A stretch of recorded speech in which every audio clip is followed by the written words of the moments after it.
A world with no violence, hunger, or war has been dreamt of since the beginning of the human existence.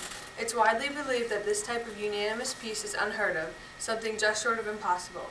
The only way our society could accomplish this is if we came up with a code of ethics, or in other words, a standard by which we all must live amongst.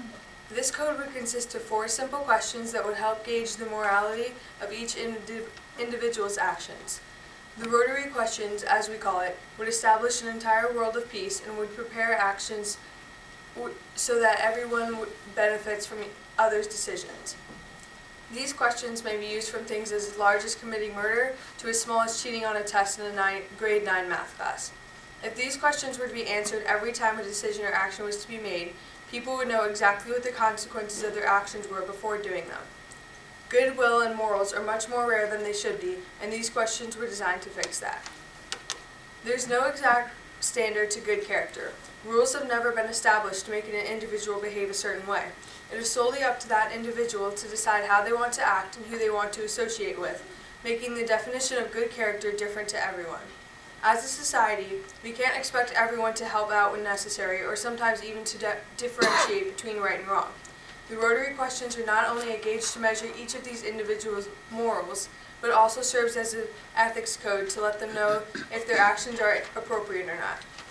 If this code were to be made a law, the amount of violence and inadvisable behavior would be diminished by a ton, if not all of the way. These questions benefit not only oneself, but more importantly those around them. By stopping and thinking about the answers, people everywhere can figure out if there's a better solution or path to take than the one they are currently contemplating. The Rotary questions, even though there are only 4, perfectly encompass everything we should ask ourselves when making a decision. What we say or do must be truthful, because though it may seem like the better option at the time, sooner or later the lie will come back around, or even worse, lying will become a part of our character. Being honest with yourself and others is the only fair way to make an unbiased decision. The next question, is it fair to all concerned, in my opinion, is one of the most challenging questions to answer. This requires a high level of thinking and the understanding of others' perspectives. While it may be fair to myself, is it fair to those around me? Making a decision that benefits those around me will certainly make better friendships, but I have to know whether these friendships will be based on good moral and will or on lies.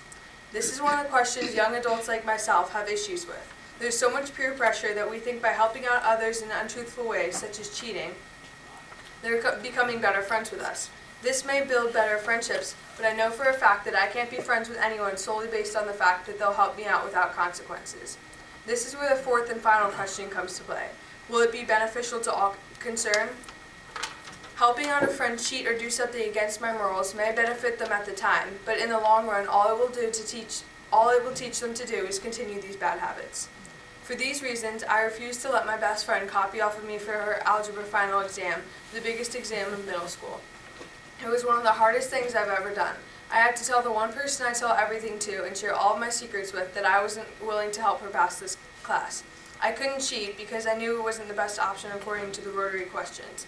These questions showed me that it was untruthful, unfair to others who weren't cheating, and would only encourage my friend to cheat more. I explained this to her, and surprisingly, she understood. I think I knew you would say no. I shouldn't have asked. I just really don't know how I'm going to pass this class if I don't do great. But you're right. I can't ask you to do something like that for me, and it's my fault that I didn't study. She replied after I explained my reasoning behind making her do her own work. That day, after testing was complete, I was proud of myself and what I had accomplished. I got over the peer pressure and urge to tell my best friend and decided to do what was morally right. These questions are not only a guide for my own actions, but for others as well. I helped my best friend overcome her urge to cheat and made myself not give in to her attempts to persuade me. If I could convince everyone in my school to use these questions, there would be no cheating, bullying, or even rude remarks. It would make our school a kind environment filled with well-thought-out actions. The Rotary questions would keep people all around the world honest with themselves, and we would begin to truly understand the difference between right and wrong, selfishness and kindness. Thank you.